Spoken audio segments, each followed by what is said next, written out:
Barner Artu es un proyecto dirigido a explorar un ámbito novedoso en lo que hace referencia a la gerontología, que es incorporar el ámbito de la exclusión social.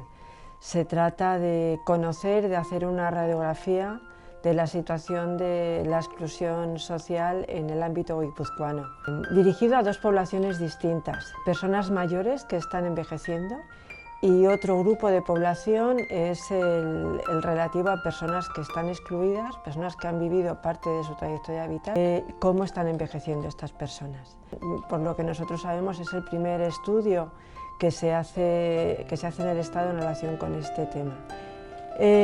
Además de conocer y de establecer esta radiografía de estos dos grupos de población diferentes,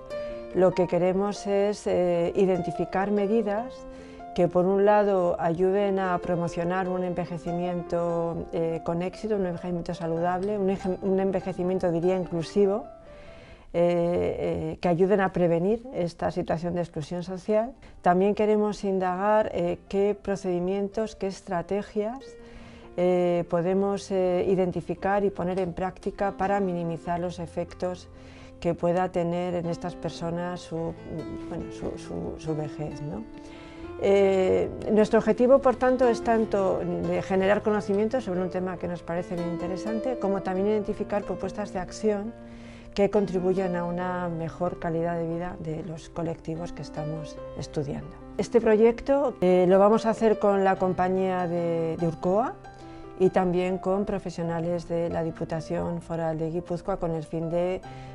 complementar e incorporar la dimensión edad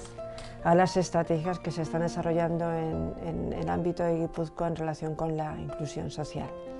El ecosistema en el que se está configurando Adinberri es una oportunidad singular, de nuevo en todo el Estado, porque nos permite conocer, crear alianzas, aprender juntos y yo creo que generar iniciativas que tienen un efecto multiplicador.